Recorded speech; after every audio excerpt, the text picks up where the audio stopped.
Paano kung may mga salita si Jesus na hindi nakarating sa atin? Paano kung may isang ebanghelyo na sinadyang itago, hindi dahil mali, kundi dahil masyadong malalim? Ayon sa Kawikaan chapter 25 verse 2, ang kaluwalhatian ng Diyos na itago ang isang bagay, ngunit kaluwalhatian ng mga hari na saliksikin iyon. Noong 1958 sa isang tahimik na monasteryo sa disyerto ng Judea, may natuklasang liham na tila bumukas sa pintong matagal nang nakasara. Tinawag itong Secret Gospel of Mark, isang bersyon ng kwento ni Jesus na hindi mo mababasa sa 4 na ebanghelyo. Ngunit ang tanong, bahagi ba ito ng tunay na kasaysayan o bakas ng katotohanang piniling takpan ng panahon? Ang lahat ay nagsimula kay Morton Smith, isang eskolar na nag-aaral sa Marsaba Monastery malapit sa Jerusalem. Habang sinusuri niya ang isang lumang aklat noong ika-17 siglo, napansin niya sa pinakahuling pahina ang sulat kamay na tila mas matanda pa sa mismong libro. Nakapangalan ito kay Clement of Alexandria, isa sa pinakaunang leader ng simbahan.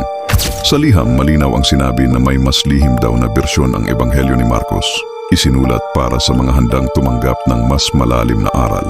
Sa siping iyon, may kwentong wala sa Biblia.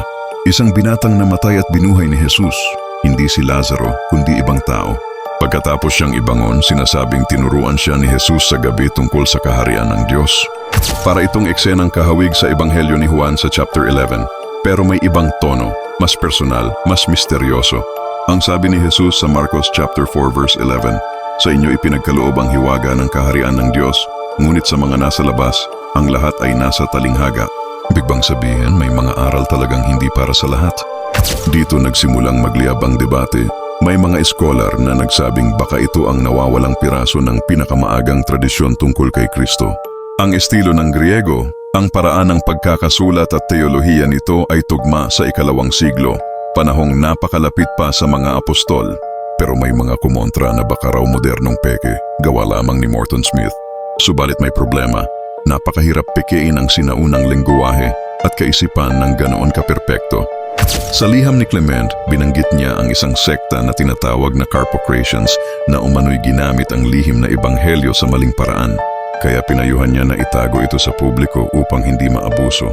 Parang eksaktong babala ni Pablo sa Corinto chapter 11 verse 14, sapagkat maging si Satanas ay nagpapanggap na anghel ng liwanag. Noon pa man, may labanan na kung alin ang tunay na aral at alin ang baluktot na paggamit. Ngunit ang pinakamisteryosong bahagi, na wala ang orihinal na pahina. Matapos kunan ng litrato, hindi na ito muling nakita. Parang bula itong naglaho. Walang forensic test, walang carbon dating, tanging mga larawan na lamang ang natira. At dito lalong lumakas ang hinala na baka may ayaw bang maungkat na sikretong lihim sa nakaraan. Kung totoo ang dokumento, malaking bagay ang mababago sa pag-unawa natin kay Jesus. Maaaring mas malalim ang kanyang ministeryo kaysa sa nakasanayan. Hindi lang pampubliko kundi may antas ng espiritual na paghahanda. Katulad ng sinabi sa Juan chapter 16 verse 12, marami pa akong sasabihin sa inyo, ngunit hindi pa ninyo kayang dalhin ngayon. Posible kayang ang Secret Gospel of Mark ay bahagi ng marami pang sasabihin na iyon, ngunit bakit hindi ito naisama sa kanon? Noong ika-4 na siglo, pinili ng simbahan kung aling aklat ang magiging opisyal. Maraming teksto ang naiwan, isa na rito ang Gospel of Thomas, Gospel of Peter at Shepherd of Hermas. Ang opisyal na dahilan, hindi raw apostolik, kulang sa patunay. Pero may mga historiador na naniniwalang may politika ring kasangkot, sapagkat ang isang ebanghelyong mas mistiko at personal ay mahirap kontrolin ng institusyon. Isipin mo kaibigan, kung may bersyon ng Marcos na mas matanda pa sa hawak natin ngayon, baka iba ang imahe ni Jesus doon, mas guro ng hiwaga kaysa tagapagtatag ng sistema. Mas nakatuon sa pagbabagong loob kaysa panlabas na relihiyon. At tiyan ang maaring kinatakutan ng mga nasa kapangyarihan noon. Hanggang ngayon, hati ang mundo ng akademya, may nagsasabing ito ang pinakamahalagang tuklas sa pag-aaral ng bagong tipan. May iba namang nagsasabing isa ito sa pinakamatalinong panlilinlang sa modernong panahon. Pero isang tanong ang hindi masagot. Bakit biglang nawala ang ebidensya matapos itong matagpuan? Katulad ng sabi sa Corinto chapter 13 verse 12, ngayon ay malabo tayong nakakakita na parang sa salamin, ngunit darating ang panahong makikita natin ng harapan. Kung totoo ang Secret Gospel of Mark, ilang salita pa ni Jesus ang hindi natin narinig, ilang katotohanan ang nananatiling nakakulong sa mga lumang pahina. At kung peke naman ito, bakit parang may kaba ang mundo tuwing nababanggit ang pangalan nito?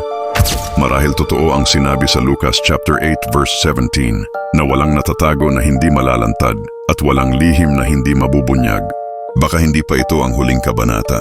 Baka may isang aklat pa, isang pahina, isang tinig mula sa nakaraan na muling kakatok sa ating panahon. At kapag nangyari iyon, handa ka bang marinig ang ebanghelyong minsang pinatahimik at itinago sa mahabang panahon? Ano sa tingin mo, kaibigan?